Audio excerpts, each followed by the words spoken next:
Hi, I'm Ada Wells, and welcome back to the ProBalance PT channel.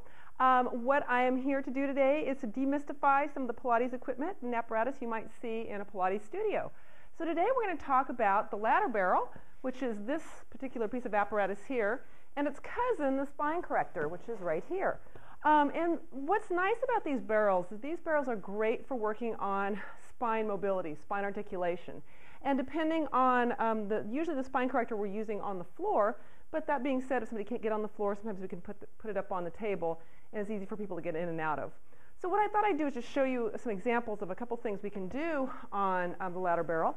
Now this barrel, just to kind of give you an idea of how things adjust, does have a this little moving part here. And where that's important is that there's some exercises where we might do a spine stretch, and depending on how long the person's arms are, that would determine how far away this would be from the latter part of the barrel. So for example, I might do an exercise where I'm going to peel back and get a lovely stretch through the upper back. And I can straighten my legs, get a nice stretch, come back in, articulate through, peeling up, and then stacking up tall. So that might be an example of a supine stretch that you might do on the ladder barrel. Now what's nice about this as well is that, well, hey, maybe I want to stretch out my legs. So I can simply bring my leg up here. If you're a little bit shorter, we have these little moon boxes that you can stand on. And even though I'm standing up here and it looks like I'm just stretching, I'm not just hanging out. I actually am actively engaging my core as I'm getting this stretch in my hamstring. And from here, I could even do a little point the toe, flex the toe, and get a little bit of even nerve mobility. I can do something where I'm diving forward. Once again, how well can I stabilize the lumbar spine and get the movement from a different area? And for those of us that have really tight hips, this is equivalent to the figure 4 or the pigeon stretch. So I'm getting a nice stretch in through my right glute here. At the same time, I'm just not flopping my foot here, but there's some activity through it. So it's actually a great way to get a little bit of stability in through the ankle. So that gives you just a couple of quick ideas here. Oh, let me do one more. One called the horseback, which is kind of fun. But this one works really on the inner thighs, and then our ability to be able to stabilize and at the same time sort of move freely in through the hips, and seeing if we can achieve like this upright posture all in one fell swoop. Looks easy, but it actually can be quite challenging. And once again, that might be something I give to a more intermediate client. So its cousin here, the Spine Corrector.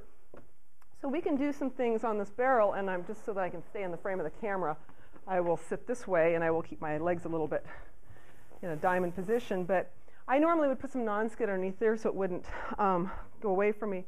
But I can just do, once again, that little spine stretch. That's similar to what I was doing, that supine stretch that I did at the first exercise here on the ladder barrel, just to get that stretch in the upper part of the spine. So if I have a condition where I don't want to be getting much movement down below, but I want to get the movement up higher, that's going to be great to be able to get a little bit more mobility in that part of the spine.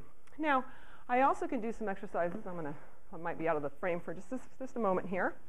And usually I don't do this particular exercise in the trapeze table, so bear with me.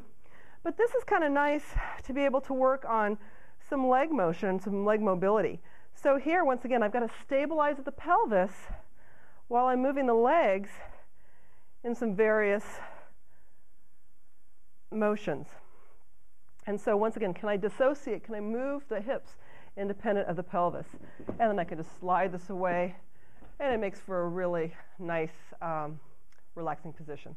So that just gives you a couple of quick ideas and just sort of a sense of what these arcs are. And there is a modern version of it called the Pilates arc made by Balance Body. These are great because we can place these on, they're made to be able to go on the reformers, which I'll talk about in another segment. But it's a little bit of a kinder, gentler curve on the one side. You can see that the curve is a little abrupt here. So if you're tall like myself, this is going to hit you in a much different place than if you're 5'2". So they've accommodated sort of different body types by having a little bit of a gentler curve here.